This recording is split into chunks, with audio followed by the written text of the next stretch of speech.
l'agriculture a besoin de toutes ces innovations, de tous ces changements? Oui, je pense que l'agriculture est face à des questions et des difficultés. Des difficultés avec, par exemple, des facteurs de changement climatique, des difficultés avec des montées de résistance des insectes, des attentes sociétales sur la réduction des produits qu'on utilise, la réduction de l'impact des résidus des produits qu'on utilise. Et je pense que les réponses, elles passeront par de l'innovation, la capacité à faire différemment, la capacité à amener des outils pour aider l'agriculteur dans ses choix, pour mettre moins d'engrais en maintenant ses rendements, pour mettre moins de fongicides en maintenant ses rendements. C'est pas un peu le grand écart entre cette agriculture mondialisée et gérer l'inquiétude des consommateurs?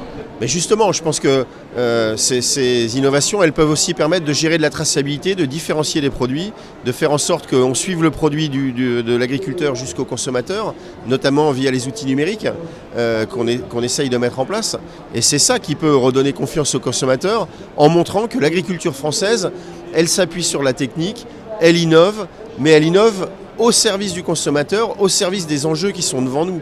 Et cette innovation, elle sert à répondre à ces attentes de la société. Et vraiment, l'enjeu, c'est de faire savoir autour de nous que l'agriculture française, elle est à la pointe, et à la pointe par rapport à ces enjeux environnementaux, par rapport à ces enjeux sociétaux, et tout le numérique doit nous aider à faire connaître tout ça auprès des concitoyens, et à peut-être refaire du lien entre l'agriculture et nos concitoyens.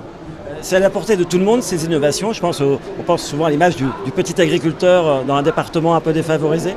Oui, je pense que ça, c'est vraiment le rôle des instituts techniques. C'est de faire que l'innovation, ce ne soit pas une innovation qui reste cantonnée au labo ou au plus geek d'entre nous qui va savoir passer un temps colossal à analyser les données, mais que l'innovation, elle soit accessible sur le téléphone de l'agriculteur de façon simple, de façon crédible, en lui amenant les infos dont il a besoin et pas une multitude d'infos, et en lui amenant des solutions fiables, des solutions qui ont été testées sur le terrain. Donc vraiment, le rôle des instituts, c'est de démocratiser et de fiabiliser l'innovation.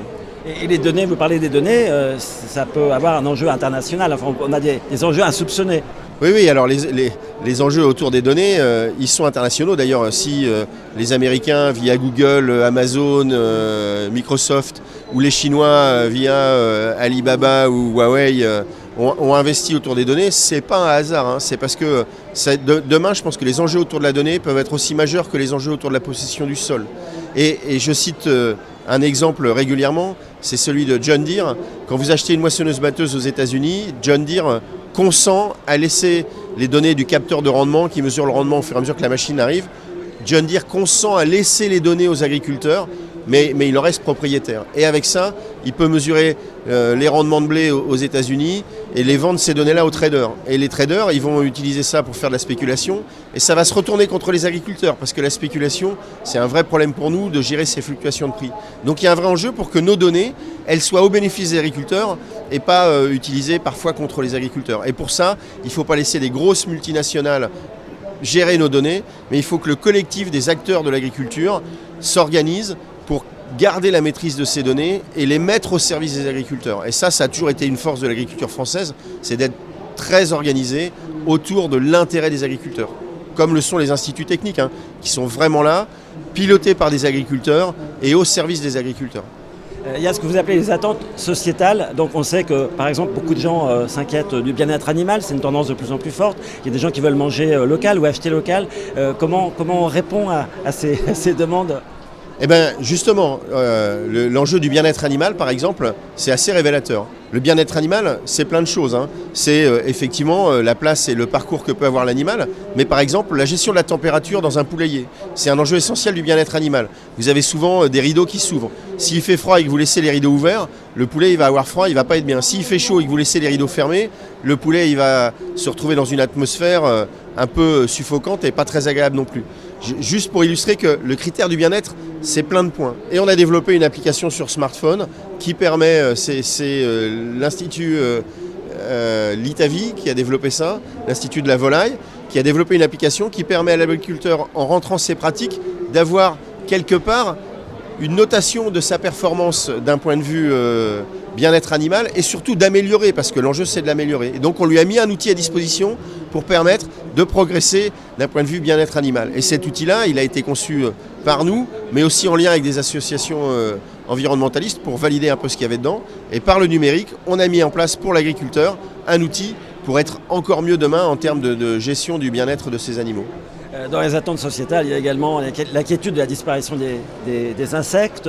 Mais là aussi, par exemple, pour limiter les intrants, par exemple sur les fongicides qui peuvent être, dans certains cas, nocifs aux insectes. Eh bien, on sait qu'aujourd'hui, on a des outils d'aide à la décision qui nous permettent d'intervenir au bon moment et non pas de façon préventive pour mettre le produit quand les conditions météo font qu'on sait que la maladie va se développer si on ne le fait pas. Et donc si on ne le fait pas, on va perdre de la qualité, on va avoir un blé qui sera moins sain pour le consommateur et qui peut présenter des dangers.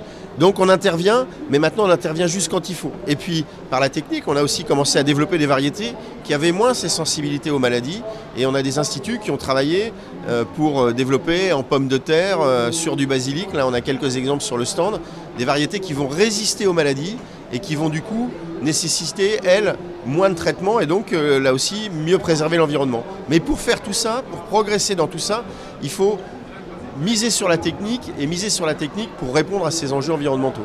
Et vous en pensez quoi donc, en tant qu'agriculteur en tant que père de famille, je ne sais pas, la disparition des insectes, c'est quelque chose qui vous préoccupe?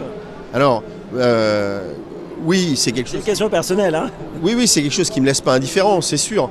Maintenant, je peux vous dire que chez moi, avec un certain nombre d'aménagements que j'ai pu faire, avec mes pratiques agricoles qui sont raisonnées et qui ne sont pas zéro pesticide, j'ai plutôt l'impression de ne pas avoir de disparition d'insecticides. On parle aussi de disparition d'oiseaux. Moi, j'ai plutôt l'impression que chez moi, j'ai plus d'oiseaux.